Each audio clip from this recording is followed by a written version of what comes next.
Hello, everyone, and welcome to this light conversation. I'm Tuğçe Koçoğlu-Hobden, also known as Tucci, and I'm founder of Heart and Purpose and host of Light Conversations. And today I do not have a guest, but my guests are my ancestors. So this is a conversation around remembering who we are, the ancestral light, really inspired by Samhain, Halloween, Dia de los Muertos, and all the indigenous celebrations that honor our ancestors. And it's that time when the veil grows thin. And as it has been, I've really been reflecting on my own lineage and the stories and energies that have shaped me to be who I am. And I decided to record this today, specifically today on the 29th of October, as the veil is really as it's coming to its thinnest. And it also happens to be the day, synchronistically, the 102nd birthday anniversary of the Turkish Republic. So that was the moment when the Ottoman Empire dissolved. And actually, it was the treaty. This is my GCSE history knowledge now coming through. I knew it would come in handy one day. So the Treaty of Sèvres after the First World War, that what was supposed to dismantle the Ottoman Empire and Turkey. And what happened was the Treaty of Lausanne came in 1923 when the Allies had to move out because Mustafa Kemal Atatürk was successful in his efforts. And I think, I'm mentioning this today because I just found the date of this being quite synchronistic, 1923, and on the 29th of October. And today is a day that, we celebrate our ancestors. And, it just seems like these two timelines have been interwoven in quite an interesting way. I wanted to share my personal ancestral thread, my ancestry from Turkey. And actually beyond that, I know from my mother's side, my grandmother's side, from Bulgaria, Romania, my grandfather's side from Albania, my maternal grandfather's side, actually lived in Greece. They were part of the Turks who came over on the swap over after the First World War. And it was interesting because actually they really didn't feel like they belonged when they came to Turkey. Again, that's another story. My dad's dad died when he was only 3.5, but we do know that his side was more from the Central Asian side and more the shamanic, nomadic sides of perhaps even as far as Mongolia. So it goes as far as back as more sort of the nomadic shamanic traditions. I'm going to talk about that a little bit more in a moment.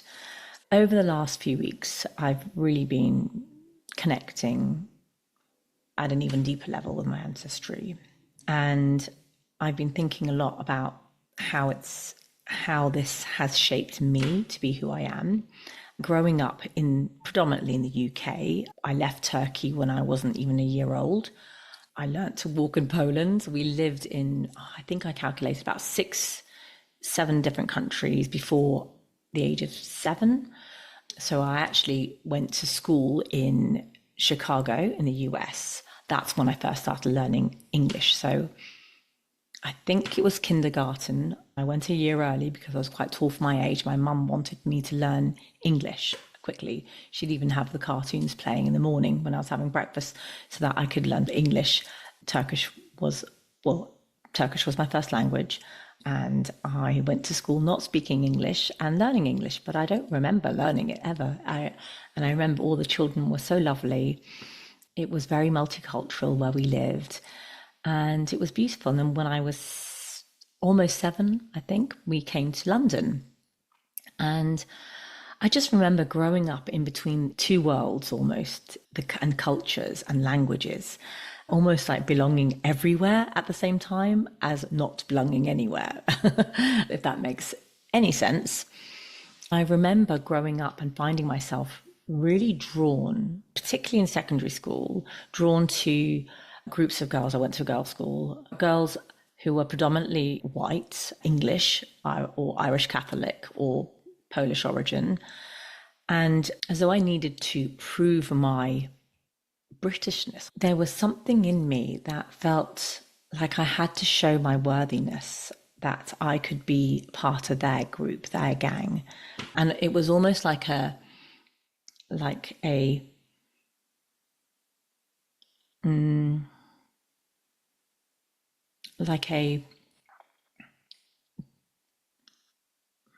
disapproving of myself, of my origins. I remember even growing up, when my parents would speak in Turkish, I would respond in English because I wanted to be seen that I was, I was English, that I was worthy to be here. And there was almost like a shame and embarrassment about my heritage and my culture. So for me, that shame and embarrassment at school, my name, and I know this doesn't happen as much now, and teachers are really great at trying to pronounce a child's name. But back in the early 80s, I would say my name, Tuğçe, and the response was Tucci. And I don't remember a teacher ever trying to say my name properly. And it got to a point where I think I must have been so embarrassed that when they would say Tucci, I just say, yes, it's Tucci. I guess I was hiding from my name, like Tuğçe. It was different. It was a different pronunciation, Tuğçe. I would say, oh, it's Tucci. My name is Tucci. And I always introduced myself as Tucci. That's what I was known. And when I went to work, when I went to university, and when I went traveling, Tucci. And actually, it wasn't until recently, and I realized that my name carries an energy. All our names do. Our names have a certain frequency to them. And my name, Tuğçe, has a very different frequency to Tucci. So now I try and introduce myself as Tuğçe, and I love the frequency of that. That is the frequency I was born with. And maybe I'll do another video at some point if anyone is interested about our names and the frequency they hold. And Tuğçe also means crown. So yes, your name, our names have a resonance and a frequency. And that changes when we change our name. I remember throughout my high school years, my name, Tuğçe Koçoğlu, became Tugsi Koçoğlu. Yeah, so you can probably imagine, and you might resonate with this, how embarrassing it is as a child who just wants to fit in, who just wants to belong. Yeah, it's embarrassing. Yeah. But, I appreciate now that the people at the time didn't know any different. I noticed this wasn't something that was just in me being in the UK, me wanting to prove myself here. But it was actually something that I noticed later on with hindsight, this quiet sort of hierarchy in Turkish culture, where there were sort of like white Turks, a hierarchy between the European side, the more European you looked, versus the more Asian, darker Turks of the East. And even though Turkey was never colonized, I believe that it still carries what I call collective colonialism. It's like an inherited global conditioning that lighter is better. It is, to be more Western is more superior. And you see it everywhere. When I worked in advertising, I worked on Elizabeth Arden at one point. And oh my goodness, it was a global account. And I worked on the international side of the business in the advertising. My role was across Asia, and skin whitening creams was a huge market, absolutely huge across Asia. I grew up with Disney movies, And it wasn't until, I don't know, early 90s when Pocahontas was probably the first indigenous non-white Disney princess I came across. All the movies, or the Barbies, all the role models we looked up to didn't look like me. And I know there will be a lot of people who will have had this similar experience. The role models didn't look like us. And I felt less than. And I absorbed this too from a personal level. I would often hear people say, oh, you don't look Turkish, or you don't sound Turkish. And I would take that as a compliment. But really what I now see in those compliments were, subtle forms of prejudice. It's really interesting that I still see this now in Turkey, this subtle form of prejudice towards each other, ourselves, in how we look in terms of our appearances. My grandmother, my beautiful Anane, she was a medium. She was a natural channel who spoke to spirits, and it was really normal for us to talk about this kind of stuff at home with my Nana, to talk about the spirit realm and the ancestors and the unseen helpers. She would tell us these really cool stories as well of our ancestors, and there was always these mystical events that took place, all these little miracles that would take place. We would always just love listening and hearing her stories. Turkish culture has so much connection with the unseen realms, which is why, this connection to the shamanic and the animistic cultures is still really deep rooted in Turkish culture. We talk about the spirits, you've got the evil eye. Maybe you can see mine there in the background there. Growing up in the UK, that this was quite unusual, that people didn't just talk to spirits. Grandmas didn't all have spirit connections and, read Turkish coffee. Of course, that was a big thing as well. And there wasn't that sort of that connection to nature that I had kind of grown up with. And it was more unusual. From my father's side, I mentioned before that I believe that it really reaches back to Central Asia, as far as Mongolia, Siberia even. And I've always felt really drawn to that part of the world, particularly the nomadic people of the Saka or the Kyrgyz and the tribes who, really traveled the rhythms of the earth and the sky and had that deep connection with nature. So many traditions in Turkish culture still carry these traces of the shamanic way of life. And, I've mentioned the Nazar Boncuk, the evil eye. It's a talisman of protection. It's remembrance that energy is real and intention matters. It's so common to also name your child after the elements, natural elements. Deniz means sea, yağmur is rain, and bulut is cloud, and ateş is fire. So the language itself still speaks the tongue of the elements. And I still love this tradition that I still see in a lot of villages, and also actually in the Virgin Mary's home in Selçuk near Ephesus, which was the last place that she resided in. And they tie, you tie ribbons or cloths to wishing trees, and you put your wishes on them, and for the land to hear your prayers. And this is something I still see today, and you see in many cultures. And you ask your tree spirits and the wind spirits to carry your prayers or your blessings to the wind. One of my other favorite ones was my gran used to do this. I don't see it that much anymore. It's a tradition that I definitely want to pick up again.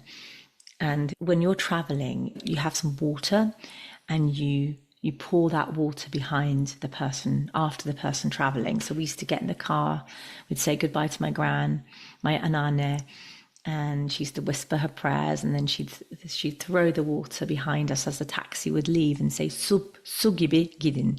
So it means, may your path flow as smoothly as water. So that is such a beautiful, beautiful tradition. So today I have created my own small ancestral altar. It's over here. Let me just see if I can move my camera to see it. It's there in the corner. You can't really see it properly, but I've got on there my candle, some seasonal flowers, a dry leaf, a painting, some crystals, and what else have I got on there? Oh, and my ancestral spray as well. I may put a photo on there as well. But that's my offering to my altar to my ancestors. And I'm going to be lighting my candle as well. So as I light my candle, I love to invite my ancestors, and also I spray my ancestral aura spray as well, and invite my true and benevolent ancestors who love me unconditionally, and ask them to guide me and to support me. And I also send them blessings of unconditional love and light and power and grace as well.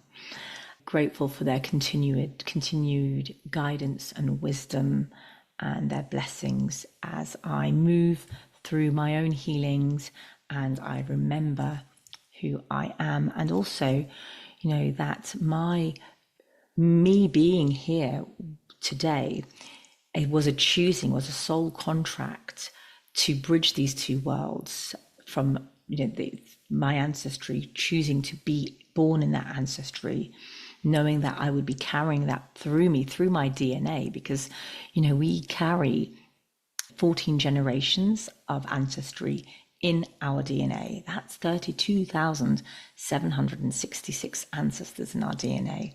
So, that's only as far as science can trace back. It could go back even further, which I find absolutely mind-blowing and incredible. And we know that sometimes we carry the burdens of our ancestors, we carry their challenges, and we are, and I am continuously working through those, because I know some of what I am carrying is not mine, but it's what I'm carrying, and I'm here to heal that trauma, heal those wounds, so that the ancestral line no longer needs to carry that. But I also know that my ancestors have some incredible gifts and have given me so much strength. Yes, a lot of the time it was about survival for them, but they also carry incredible gifts and have such a connection to nature, connection to themselves and their inner wisdom, and also to source, to God. They have that connection and they have passed that down to me. So I really do feel that this soul contracted journey through me, through this ancestry. And I used to feel ashamed of being Turkish. I kind of hid it. Like I said earlier, I would speak in English when my parents were talking Turkish. There was an embarrassment there. I didn't want to be different. I wanted to belong. I wanted to belong with the white girls, the English girls, the Irish Catholic girls, and Polish girls in my class. I wanted to be one of them and accepted by them. This journey has been an initiation for me to kind of to move through all of these, so that I can weave together the tapestry of what it looks like now and what I am here to bring and to be. And it's also taught me a lot of compassion, towards myself, and that, it was okay for me to be like that at the time. There were reasons for that. So I was trying to protect myself and keep myself safe. My inner child, my ego, that's what it was doing. And I have compassion for that part of me. It was a part of the journey that I needed to move through. And what else? The acceptance has been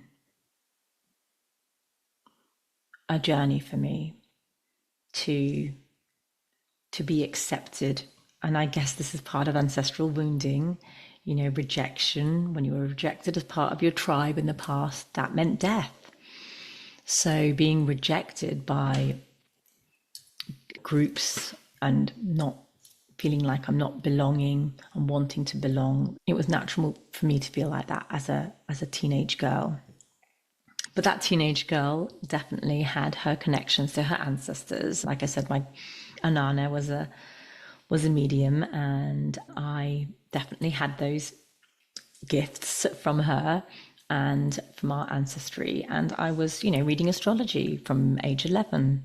It wasn't just one of those passing phases that most girls my age were going through.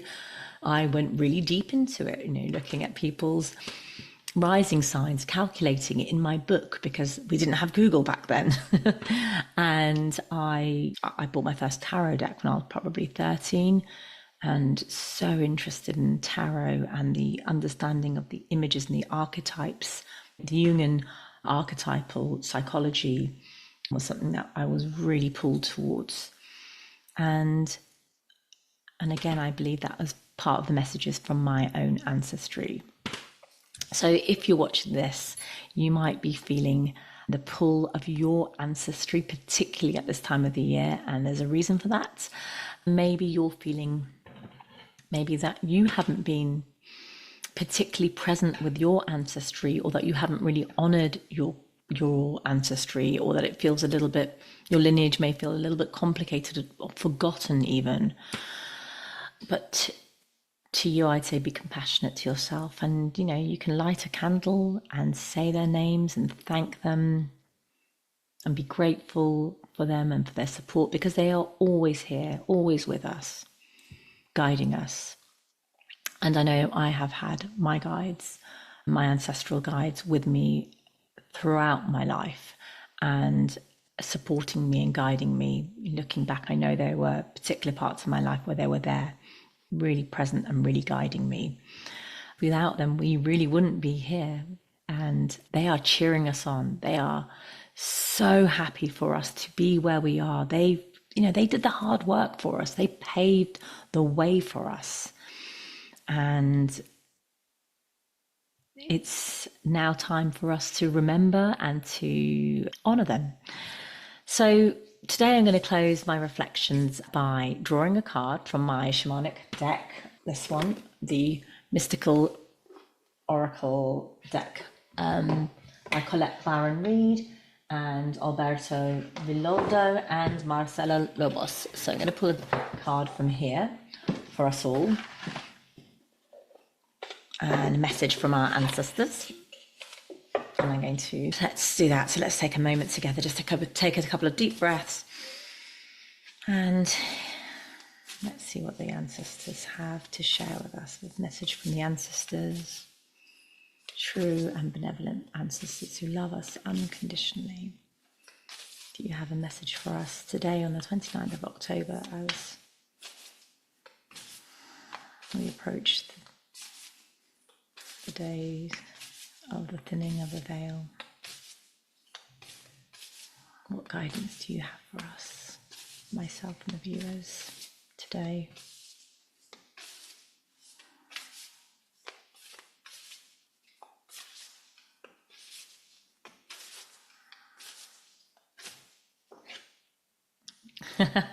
Interesting, a beautiful card. Before I show this card, I was going to say I pulled two cards from this deck earlier today for some guidance, and I got my two spirit animals, Jaguar and Owl Spirit. Now I have received Flow, and isn't that beautiful? Look at her. She's got this beautiful, it looks like a tiara. Tuğçe actually means, my name actually means crown in Turkish. And there's a full moon behind her. She's got water. She's holding water. Water carries intelligence and memory. Oh, that's given me goosebumps. The intelligence of water and the memory that water holds, ancestral memory. Our ancestors are always talking to us through water. Water holds, there's a remembrance in the water. This taking me to Veda Austin's work, who freezes water, and she has these beautiful experiments where she has frozen a sunflower seed, and the impression that the water gives isn't the seed itself, but the potential. And you see the actual sunflower in the image of the frozen water. And that is just from the seed. So water sees potential. And water is also, so flow, it's about getting into flow. How are you blocking your flow? Are you, when are you most in your flow? Can your ancestors help us? The ancestors can help us come into flow, get into our flow. And when we are in flow, we are able to co-create, because it's not a creation, it's a co-creation with spirit, with the divine, with God, with source, with our ancestors and spirit guides. And that is how we manifest our life, through coming into flow without the resistance. We often approach life in a way of, instead of navigating around the water. So what I'm being given is this image of like water going down, water flowing down through a stream or a brook, and then you've got this rock in the middle of it. And when we flow, when we're in our flow, we've got the structures around it. We've got the riverbanks, which helps the flow of water. We need that structure, that masculine structure. Water is the feminine, and that feminine flow, we need to be able to be fluid. It is showing this fluidity of water. You don't just go crashing into to the rock in the middle. You flow around it. You use your, if you've got a boat, you would use the wind to guide you to flow, to be fluid and to navigate around it. So, that is a beautiful card. I'm going to look at what it also says here in the deck, and it's definitely this. The ancestors knew how to, understood flow, the flow state, really well, and it's a reminder that they're reminding us that when we are in our flow state, and we are so disconnected at the moment, but a reminder to disconnect from those things that disconnect us, whether it's the news, our phone, gossip, things that disconnect us from our source and our light and our, the feminine. It's a time to come into our feminine, this time as we approach Samhain, the Day of the Dead, Halloween, where the veil is thinning. When we approach this time with the feminine energy is really strong now, and we're being really asked, called to connect with that, to connect with our inner wisdom and the inner guidance, our inner GPS, which is always there. Our inner wisdom is just, we doubt ourselves and we don't trust ourselves, but we're being invited to trust, really trust ourselves. Okay, I'm going to read if there's anything in the actual book itself. So there is the essence of the card is there is natural movements of events in the world. You can see it in the phenomena such as the tide and the ebb and flow of oceans and rivers that rise up from the earth and flow to the sea. The symbol of flow represents effortless and natural movement towards a certain destination. It signifies an ability to gracefully move around obstacles. It reminds you of the sense of allowing. Yes, allowing, that is a really important word here, I think, which I didn't mention. When flow comes to visit, it's a sign that your intentions have been in motion.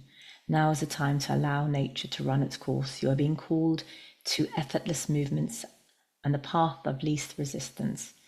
It's like being within music, flowing within partnership. Think of the artist who creates without guile or craft, calling creativity up from the soul and bringing it to life without effort. You are called to be like a river, knowing the fulfillment of destiny is assured. Enjoy the ride. So, Thank you to the ancestors. Beautiful message. I hope that resonates. Let me know in the comments below if it does resonate with you. And thank you for sharing this really sacred moment with me. And may your ancestors walk beside you, and may your own light guide you and the generations that are yet to come. So thank you, thank you, thank you. And if this resonates with you, please leave me a message and comment below. Share this if this resonated with you and you think it might resonate with someone else. And I hope you enjoyed it. Bye for now.